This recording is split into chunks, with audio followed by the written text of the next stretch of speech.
So just kind of, hey, talking about federalism, right? Sharing your division of power between national, state, and local government. Okay. Yesterday, we kind of finished up on a few things when it comes to the role of the federal government in the states. Okay. So we talked about kind of this umbrella, okay, that the federal government plays when it comes to setting standards for all the states, environmental codes, and then protecting the rights for you and I within our state, so that the state of Kansas doesn't mistreat us and violate our civil liberties. Okay, so we have federal protections there. This next slide talks about laboratories of democracy, where people can experiment with different solutions to different problems that affect them locally or regionally instead of nationally. And then lastly, with this relationship between the three levels of government, you know, they can pass, Congress can pass or propose a constitutional amendment, but the states have to approve that. They have to ratify that. So you can't change the Constitution without the approval of the states. Okay, so this is where we picked up today. States reserved powers. Does anybody remember what amendment that was? States reserved powers. Powers not granted to the national government are reserved to the states or to the people. The 10th Amendment. Okay, which is part of the Bill of Rights. Guys, you know, they felt it was important enough to restate this idea of federalism, that states get to make their own decisions when those powers aren't granted to the national government. Okay, and this is why I talk so much about education, not just because I'm a teacher, but the federal government has no role in education, in public education. Yet they do. They shouldn't. Okay, if you're going by the Constitution, the federal government shouldn't be playing a role in it. Okay, and so when we get stuff from the national government that doesn't work, like No Child Left Behind, which you guys kind of came in on the back end of that. That started about 2000. So you guys were born in 2003, 4? Okay, so by the time you got into 3rd grade, you would have been like 2010. Something like the 7, 8 years old, or what, the 3rd grade at 9? 2012. Okay. We're still doing it. Still doing No Child Left Behind, where they do all the testing, all the state assessments that you guys do. Okay. The thing about the state assessments, they give you an idea how well a school is teaching students. Okay. But we know so much more about this. Like, schools are going to score higher. Doesn't matter how good their schools are, based on their socioeconomic status of their student body, of their families. That's the #1 determinant in test scores. Okay. Now, so testing every child in all these different subjects, what do teachers do?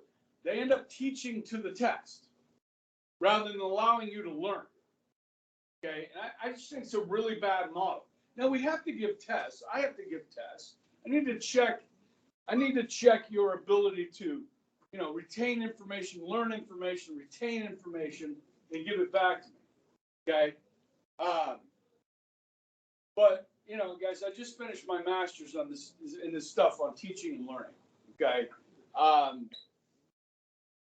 There are certain things that I could do better as a teacher, like feedback is a big one. Okay. And so I try, like what I'm doing right now is trying to clarify what I'm talking about. Okay. Clarity in the classroom, like what the hell is going on? Like this meeting this morning, when we're talking about these devices and learning, principal wasn't prepared for the meeting very well. Like the speakers weren't set up, you know, and to make it clear, what are we doing today? What are we doing? Now she printed out an agenda. Now I could write up here, how many of your teachers write on the board every day, like what the objective of the day is? So, I mean, like, I could do that. Like, we're going to talk about federalism today. Well, I just told you that. We've been talking about federalism all week. Okay. So we're going to wrap it up. But, yeah, just, you know, with education, guys, it's really something that is a trial and error. Okay. And then you kind of learn from other teachers what works well. Okay. And you just, you know, you fail, then you try something else. But state assessment testing, 3rd, 7th, 11th grade, hammered you guys. And the federal government had no, they shouldn't have been involved in it, okay? So, all right, so states' reserve powers prevent the federal government from acting in areas they have no constitutional authority. And then Alexander Hamilton called federalism an additional check and balance on the constitutional framework, okay? So not just checks and balances between branches, but checks and balances between layers of government, okay? Okay, and this makes sense, right? Promoting participation. We have 535 members of Congress. We have 1 president. We have 1 vice president. We have 9 Supreme Court justices. Okay, so you have, you know, roughly 350 people, or 550 people in Washington, D.C. making laws and decisions about those laws. Okay, when you allow things to be done at the local level, you involve more people. Okay. And I don't know if you, how much you've been paying attention to like school boards and school board meetings lately. Have you guys heard? I mean, like, this has like become a big deal.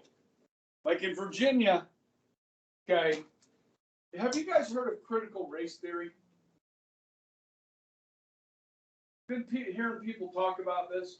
Like, this is something they're asking Judge Brown Jackson, who is up for the Supreme Court. They're asking her these questions in the Senate confirmation hearings about what her views are on education. Okay. Okay. What did Martin? Let me just give you a quick example, because guys, this is coming.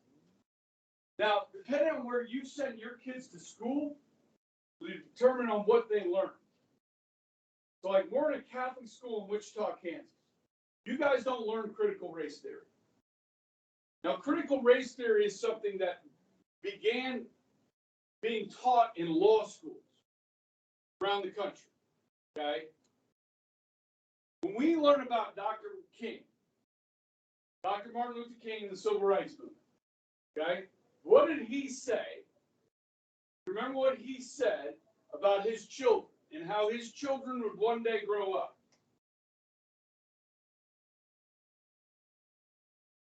That my children would not be judged on what? The color of their skin, but by the content of their character. So these are the words that help lead the civil rights movement. Okay? Today, when we talk about race in academia, they talk about how, you've heard these words, white privilege. Yes? Okay, or just privilege in general. Okay, so as this leaks down into elementary schools, what's happening, guys, is they're trying to divide people based on race rather than unite people on commonalities. That you, Jack, are the oppressor. And I know you're in kindergarten and you don't understand what that means, but you are an oppressor. And you have privilege. Okay? Nola, you are a victim. And it's Jack's fault that you're a victim. That's what they're teaching in many schools, including the Georgetown Day School, where this judge sits on the school board. You look at the books in their library, or the books for summer reading. Now, this is a wealthy, super wealthy private school, Georgetown Day School, with thousands of students in elementary school, elementary and middle school, okay? And this is the stuff they're teaching. Critical race theory. Okay? You guys understand kids don't see race, right? When you're small, before you kind of like wake up to the world and you start seeing people being ugly to other people because of the color of their skin or the way they talk. And you guys, middle school kids, can be freaking brutal to each other. Okay? So, I don't know how I got on this. But yeah, school board meetings. Okay? So, when COVID happened, all right, and students were stuck at home, yes, and their teachers were doing Zoom, for the first time, parents were hearing what was being taught in the classroom. And they were like, what are you doing teaching this to my kid? What about teaching transgenderism to kindergartners, first graders, second graders, and third graders? Like, how do you feel about your gender to a first grader? Do you really feel like you're a boy, or do you feel like you're a girl? In Florida, they just passed a law. Now they're saying you can't, it's the don't say gay law in Florida, which means you don't teach kindergartners to third graders about sex or gender. You just don't. You don't do it. Okay? That's what the law says. Now they're saying, well, you can't say gay to kindergartners and third. That's not what it says. That's not what the law. Read the law. Okay? But guys, parents are starting to take back control of education. Okay? Now some people say, well, parents don't know how to teach. Okay. They didn't go to college to be a teacher like I did. So I don't want your parents to know what I'm teaching you. They don't need to know what I'm teaching you. Just trust that what I'm teaching your kids is right. Hey, this is going on YouTube. I don't care. Okay? Leave the door open. I don't care. Okay? If you don't like what I'm teaching, then, talk to the administration. Get me fired. Okay? Trying to teach you the truth, what's going on in this country. Okay? Instead of uniting us, it's dividing us. Okay? We worked for a century to do away with Jim Crow laws, to do away with segregation. At Harvard, guys, they have a different graduation for black students and white students. They have different dormitories for black students and white students at Harvard. This is self-segregation. This isn't the school doing it, it's the students demanding a space just for black students or multicultural students, away from white people.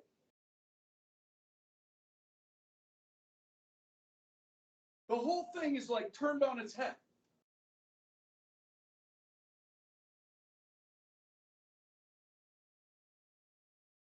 Public education, that's how I got on that in school boards, okay? Fire protection, okay? We do that locally, yeah. Your Sedgwick County Fire Department, Wichita Fire Department, car registrations done at the state level, licenses, like your driver's license, all that kind of stuff, the state, road construction. Sometimes we get the money from the federal government for road construction. Libraries are local, okay? All provided at the state and local level. These are the ones that generally affect our lives more often, okay? So it's good that you have more participation from the people that live there when you make these kinds of decisions, okay? Now, there were some, I don't know if you heard this in the news, there were some police in Wichita, and I don't know how they got these text messages, but there was these text messages that cops were sending to each other, and there was some racism in there, and I didn't read the tweets. I don't know what the tweet said, but they fired some people for this. Okay, this is done at the local level. Okay, so people are held accountable at the local level. People are hired at the local level. People are fired at the local level. Okay. This involves more people in the decision-making process. Okay. So school board meetings across this country have had more attendance by parents than in any time in recent history. Parents want to know what's being taught to their kids because they've heard about what was happening in Virginia. Okay.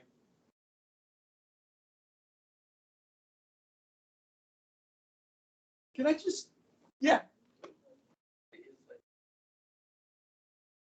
What is the school board meeting? Okay, so USD 259, USD 266. I have a buddy that sat on the school board in Valley Center for a long time. Okay, he just retired from it. He just, he's not going to do it anymore. So a lot of it deals with budgets. Okay, and curriculum, hiring and firing of teachers. Okay. Hiring and firing of principals for the district. Okay, so it's our public schools are local governments. Okay, your principals work for the school board. If that makes sense. Okay, what is being taught in schools isn't necessarily directed by the school boards, but they can affect what is being taught. So, like if a teacher does something wrong at Andale High School, it will be the school board that oftentimes will make the decision, we're going to terminate this teacher. Okay, not so much the principal, school board. Okay, so what's happening? What happened in Virginia? Did we talk about this one? There was a governor's race in Virginia this year. Youngkin versus Terry McAuliffe. You guys remember this? This was in November.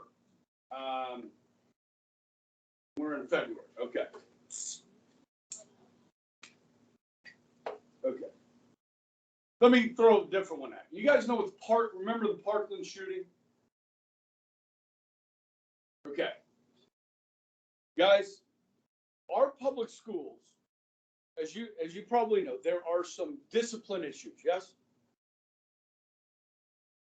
Now, when you have a discipline issue, students get suspended, yes?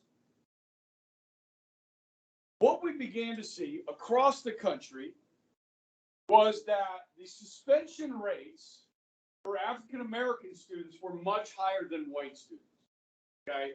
Now, discipline problems like disrespect to a teacher are not breaking the law. But discipline issues that involve violence, you call the police. Oftentimes you'll call the police. And then these suspensions that show up on your record, if any of you guys have been suspended, that stays on your school record. Okay? And there was pushback against this, saying that there's a disproportionate number of African American students being suspended. And the cops are being called. Now, if you get the cops called on you when you're 16, 17 years old from school, then you know that goes on your record. You get a record. Okay? Now, when you turn 18, a lot of times that record can be expunged or hidden, but it's always there. And so what they started doing in our public schools was they stopped calling the police when the police were supposed to be called, because they said it's a racial component. And so instead of expelling kids and getting them out of the schools, they kept them in the schools. And the numbers of suspensions and the number of arrests of high school students and middle school students came way down because they didn't call the cops, which makes the numbers look better. Just like test scores. If we teach to the test, our test scores will look good. Okay? It's all about appearances. Guys, these policies keep violent kids in public schools. White, black, Hispanic, Asian, doesn't matter. They're not calling the cops. Okay? And this individual that shot up Parkland High School was one of those kids. In Virginia, I think I told you the story, guys. There was a transgender male student in Virginia. Now, this doesn't speak to all transgenders, okay? I'm not trying to stereotype here, but this happened, okay? In a public school, a transgender student that is a male biologically can use the women's restroom, yes? And in this school in Loudoun County, Virginia, this 16-year-old biological male transgender girl went into the women's restroom at this high school and raped a girl. They did not call the cops. What they did was they transferred the student to another school where this student did it to another girl in the restroom. And when the first father, because listen, everybody's afraid to like criticize anybody that is a minority or transgender because you're transphobic if you're talking about transgender people. You're afraid of them, you're transphobic. So the father of this first girl that was raped, the school called him and said, look, we had this mishap. You know, I know your daughter was assaulted, but we're going to get this student out of here. We'll take care of it. And the father went along. And then the first father found out about this happening in another school, and he showed up at the school board meeting and said, this is crazy. This should not be happening. And guess what happened to that father? He got drug out of that meeting by police and got arrested.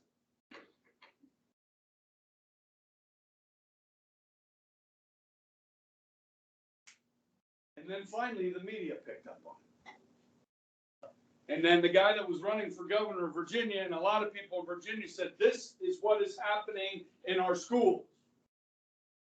This is what they're teaching our schools. And what happened at Parkland, one of the victim's fathers, he's been an advocate for reversing these policies of not calling the cops. If you have violent students assaulting other students in the schools, you need to arrest them. But they haven't been doing that over the last 10 years. Okay? So the only way you gotta read the news. Good morning. Are you okay? It was a rough beginning here. Yeah, we can talk about it next hour. Okay. All right. So you got to pay attention, and you're not going to see a lot of this stuff on NBC or CBS. But it's there. You guys can look up Loudoun County, Virginia, rape allegations, or the rapes in the schools, and it's horrible. Okay.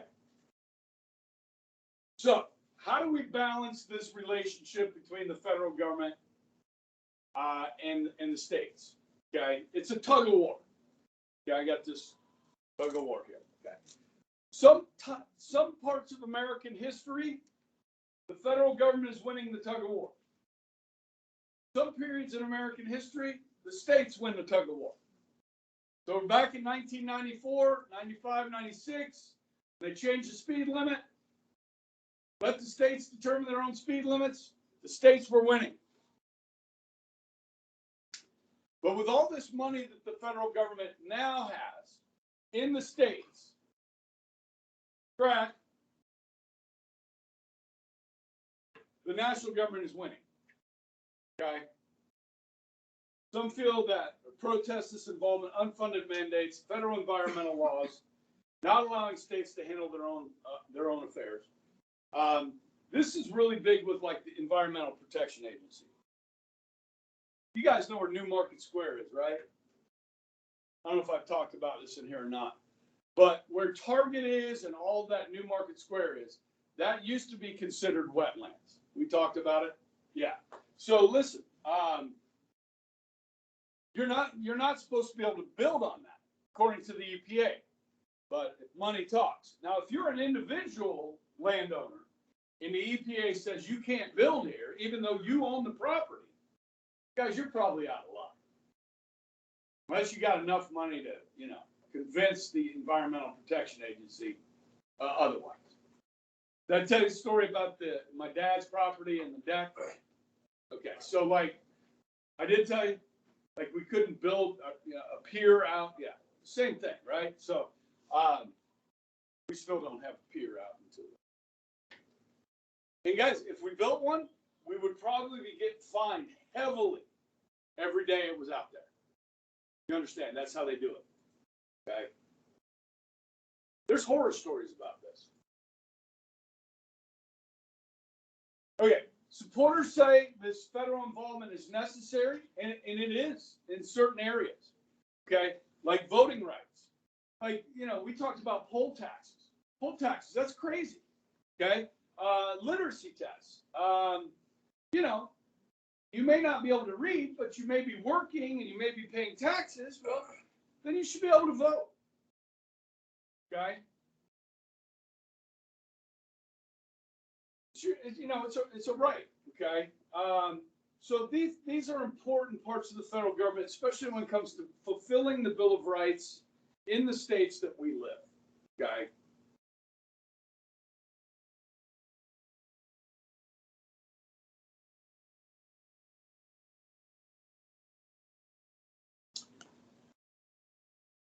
The last slide, guys, I just put in there because you should begin to understand these. It's in your homework as well. So if you do your homework or planning on doing the homework, you wouldn't need to write down this last slide. But I'm going to put it up here real quick in a second.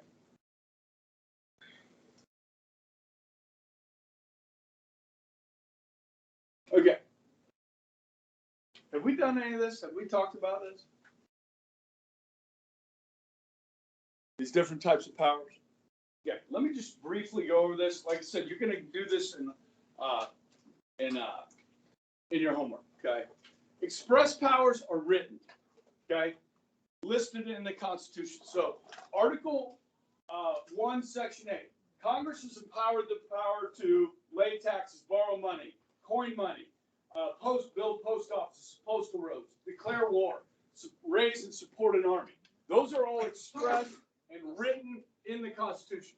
Implied powers, there's something called the necessary and proper clause of the Constitution that says these powers may be granted to fulfilling the laws, necessary and proper to fulfilling the laws.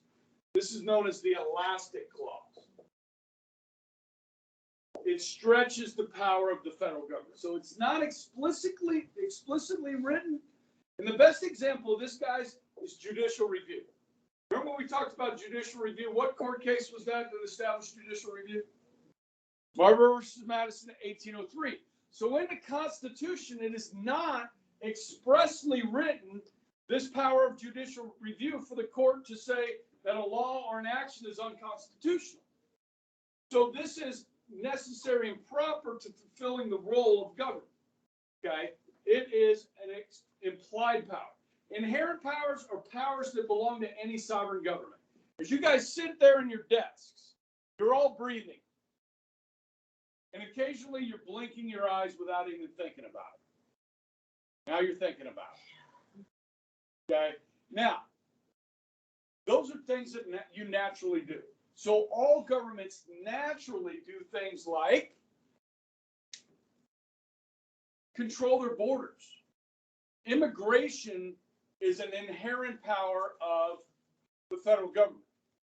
Defending their nation is an inherent power. Now, raising an army is an express power. It's written in the Constitution. Okay? And an inherent power is expanding territory. Nations do that. Okay. Reserve powers goes to the states. This is that 10th Amendment, guys. Okay. And then you have concurrent powers that are shared by both. Does the state of Kansas tax us? Does the federal government tax us? Does the state of Kansas build roads? Does the federal government build roads? Interstate? Yes. Okay. Those are concurrent things they both do. They're federal courts and state courts. Okay, those are concurrent. Okay. Full faith and credit clause. I think we talk about this, about the driver's license. Like the reason why you can drive in all the other states with your driver's license because of the full faith and credit clause. Baton Rouge has to recognize my marriage license, or Kansas has to recognize from Baton Rouge. Okay, that's full faith and credit. Okay, so these are, I believe, all in your vocab that you're going to do. Okay, which, by the way, you have 15 minutes to work on if you want. And also, tomorrow, what I'm going to do is I'm going to show you a couple of videos on federalism, maybe 20 minutes worth, okay? And then you can work on your assignments some more tomorrow. Any questions? Anything you want me to go into more detail on, whether it's relevant to federalism or not?